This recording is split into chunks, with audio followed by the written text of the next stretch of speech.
നമസ്കാരം സർ. നമസ്കാരം. മുൻ ADM നവീൻ ബാബുവിന്റെ കേസിൽ ഇപ്പോൾ ഒരു സുപ്രധാന വഴിത്തിരിവ് വന്നിരിക്കുകയാണ്. CBI കേസ് ഏറ്റെടുക്കാമെന്ന് ഹൈക്കോടതി നിർദ്ദേശിക്കുകയാണെങ്കിൽ CBI കേസ് ഏറ്റെടുക്കാമെന്നാണ് CBI ഇപ്പോൾ അറിയിച്ചിരിക്കുന്നത്. അപ്പോൾ ഇതിലെ സാറിന്റെ നിലപാട്, സാർ എന്താണ് ഇതിനകത്തൊരു രസകരമായ കാര്യമുണ്ട്. ആദ്യം മുതൽ തന്നെ നവീൻ ബാബുവിന്റെ സംഭവം ഉണ്ടായപ്പോൾ തന്നെ ആത്മഹത്യ എന്നാണ് തുടക്കത്തിൽ പറഞ്ഞത്. പിന്നെ അത് ആത്മഹത്യക്ക് പൊരുത്തപ്പെടാത്ത പല കാര്യങ്ങളും കേൾക്കുന്നു. അപ്പോൾ അത് കൊലപാതകത്തിലേക്ക് ആണോ എന്നുള്ള സംശയങ്ങൾ ഉണ്ടാകുന്നു. വീട്ടുകാർ വിചാരിച്ചിരുന്നു ഇത് കേരള പോലീസ് തന്നെ അന്വേഷിക്കട്ടെ, സ്പെഷ്യൽ ഇൻവെസ്റ്റിഗേഷൻ ടീമൊക്കെ വെച്ച് SIT ഒക്കെ അന്വേഷിക്കട്ടെ.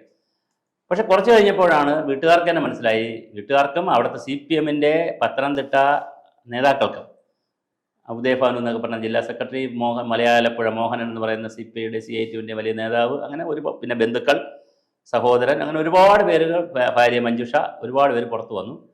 ഇതിൻ്റെ ക്രോണോളജി ശരിയല്ല, നാൾ വഴി ശരിയല്ല. ഏതിൻ്റെ FIR ഇടണം, പിന്നെ കേസെടുക്കണം, തെളിവെടുക്കണം, പിന്നെ മൊഴിയെടുക്കുക, പിന്നെ കക്ഷികളെ പിടിച്ചുകൊണ്ട് വരിക, ബന്ധപ്പെട്ടവരെ ചോദ്യം ചെയ്യുക, ഇങ്ങനെ ഒരു ക്രോണോളജി ഉണ്ട് ഒരു കേസിന്. ഇതൊന്നും സമയത്ത് നടക്കുന്നില്ല.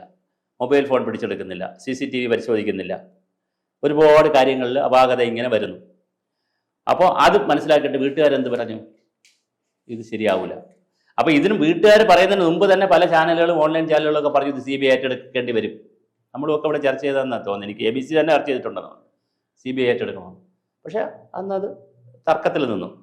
അതിനിടയിൽ ഗവൺമെൻറ് പറഞ്ഞു ഏറ്റെടുക്കണ്ട എന്ന് പറഞ്ഞു. CBI ഒന്ന് ഏറ്റെടുക്കണം, ഞങ്ങൾ നന്നായി നോക്കിക്കോളാം. പാർട്ടിയും പറഞ്ഞു ഇത് ഇവിടെ നോക്കിയാൽ മതി, CBI ഒന്ന് ഏറ്റെടുക്കേണ്ട, അത് കൂട്ടിലെ തത്തയാന്നൊക്കെ പറഞ്ഞു. പക്ഷെ പ്രശ്നം എന്താണ്, ഇപ്പം കോടതി പോയവർ, കോടതിയിൽ നിന്ന് ഇപ്പോൾ CBI-യോട് ചോദിച്ചു നിങ്ങൾക്ക് ഏറ്റെടുക്കാവോ.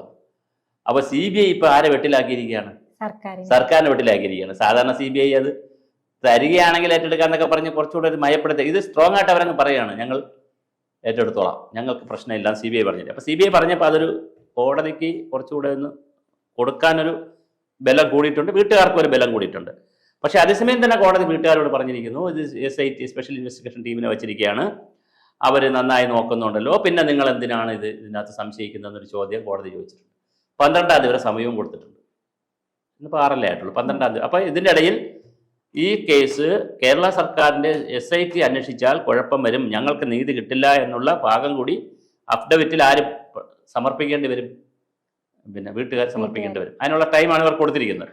അങ്ങനെ അഫിഡവിറ്റിൽ കൂടുതൽ കാര്യങ്ങൾ, ഇത് കൊലപാതകമാണ്, അപ്പോൾ കൊലപാതകമാണെന്ന് പറയാൻ കാരണം എന്താണ്, അത് നമുക്ക് തോന്നുന്ന കാര്യങ്ങളാണ്. അഫിഡവിറ്റ് സ്റ്റേറ്റ്മെൻറ്റ് കൊടുക്കണമല്ലോ, സ്റ്റേറ്റ്മെൻറ്റ് അഫിഡവിറ്റ് ഉണ്ട്, അതാണ് അതിൻ്റെ നടപടിക്രമം. അപ്പോൾ അതിൽ കൊടുത്തു കഴിഞ്ഞാൽ ചിലപ്പോൾ എന്ത് CBI-യിലേക്ക് വിടും. എൻ്റെ വാദം എന്തെന്ന് വെച്ചാൽ ഇതിനകത്ത് കളക്ടർ ഇൻവോൾവ്ഡ് ആണ്, ഒരു ജില്ലാ കളക്ടർ ഇതിനകത്ത് ഇൻവോൾവ്ഡ് ആണ്, ഒരു പ്രമുഖ പാർട്ടിയുടെ പ്രമുഖ നേതാവ്, ഇന്നലെ വരെ പ്രമുഖ നേതാവായിരുന്ന ആൾ ഇൻവോൾവ്ഡ് ആണ്. അങ്ങനെ ഒരുപാട് ആളുകൾ ഇൻവോൾവ്ഡ് ആയി നിൽക്കുന്ന ഒരു കേസ് ആയതുകൊണ്ട് തീർച്ചയായും CBI പോലുള്ള ഒരു സംവിധാനം നോക്കുന്നതാണ് ഇന്നിപ്പോൾ നല്ലത്. അപ്പം അത് രാജ്യത്തെ ഏറ്റവും പ്രധാനപ്പെട്ട ഒരു സംവിധാനമാണ് CBI.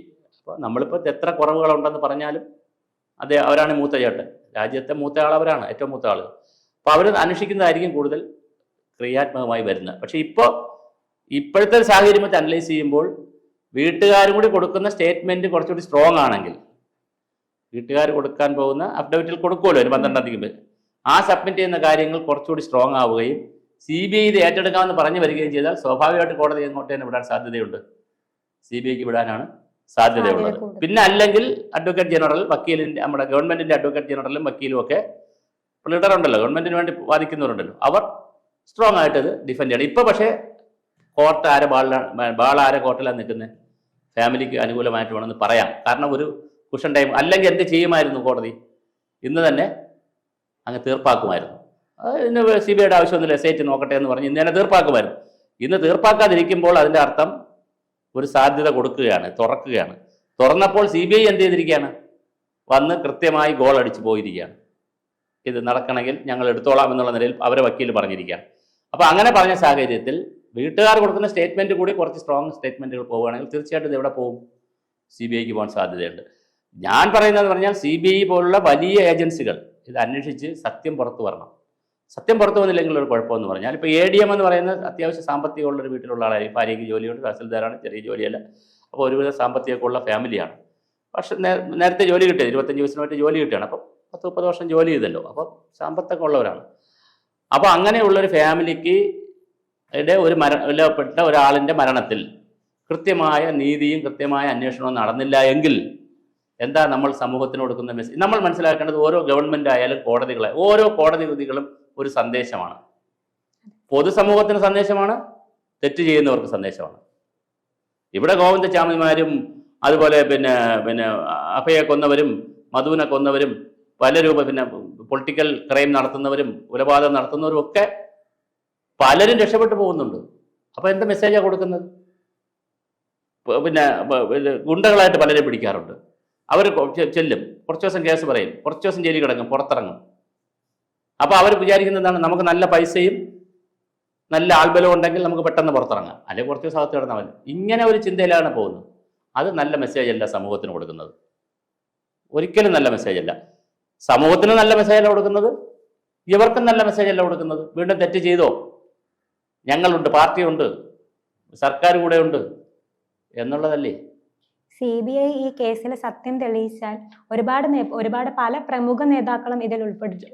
ചിലപ്പം വരാം. ഞാനതല്ലേ പറഞ്ഞു, ഒരു കൊലപാതകമാണെങ്കിൽ ഇപ്പോൾ ഇദ്ദേഹം ഈ ദിവ്യ പറഞ്ഞ ഒരു വാക്ക് കേട്ടുകൊണ്ട് മാത്രം അദ്ദേഹം ആത്മഹത്യ ചെയ്യാനുള്ള സാധ്യത കുറവല്ലേ? ഒരു ചെറിയൊരു സ്വന്തം ജീവൻ കളയോ ഒരു മീറ്റിങ്ങിൽ ആക്ഷേപം കേട്ടു എന്ന് വിചാരിച്ചിട്ട്.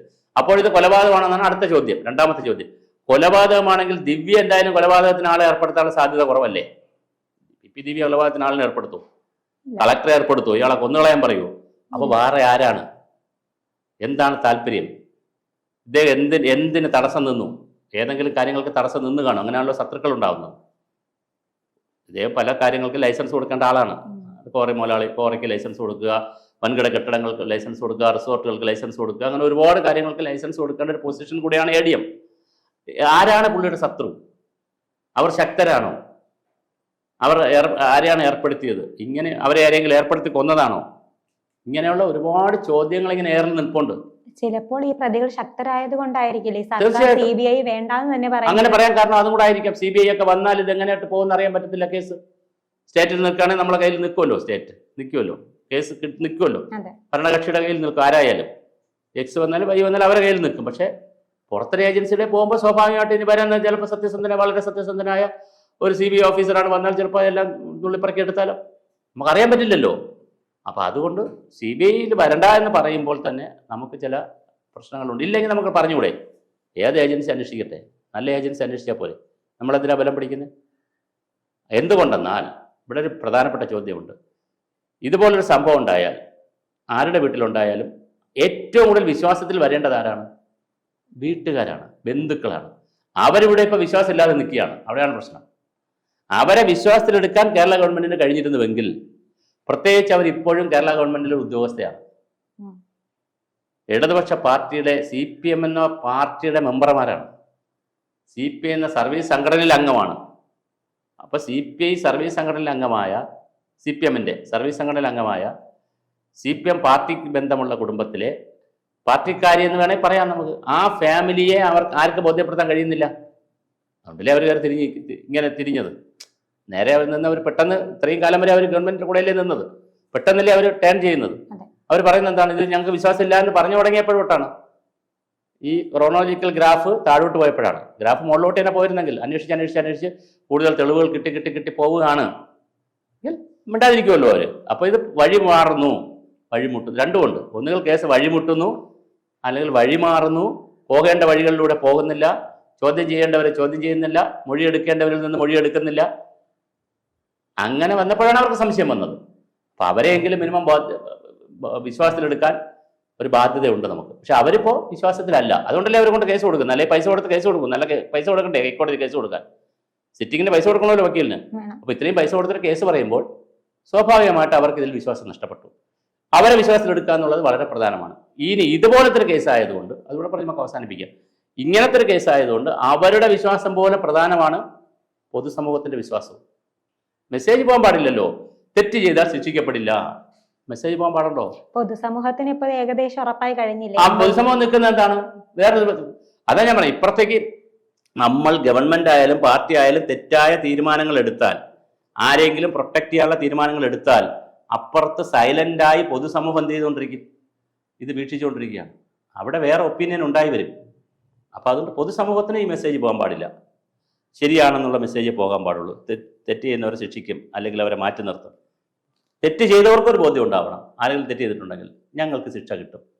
ബാക്കിയുള്ളവർക്കൊരു ബോധ്യം ഉണ്ടാവും, അവർക്ക് ശിക്ഷ കിട്ടുകൊണ്ട് നമ്മൾ എന്ത് ചെയ്യാൻ പാടില്ല, തെറ്റ് ചെയ്യാൻ പാടില്ല. കുറ്റവാളികൾക്ക് ഒരു ബോധ്യം ഉണ്ടാവും. ഇനി ചെയ്യാൻ പോകുന്ന കുറ്റവാളികൾക്ക് അല്ലെങ്കിൽ ഇങ്ങനെ ചിന്തിക്കുന്നവർക്ക്, ഓ ഈ കേസിൽ നവീൻ ബാബുവിൻ്റെ കേസിൽ ഇങ്ങനെ സംഭവിച്ചു, അതുകൊണ്ട് നമ്മൾ ഇനി ഈ കാര്യങ്ങൾ ജയിലിൽ കിടക്കാൻ വയ്യേ, അല്ലെങ്കിൽ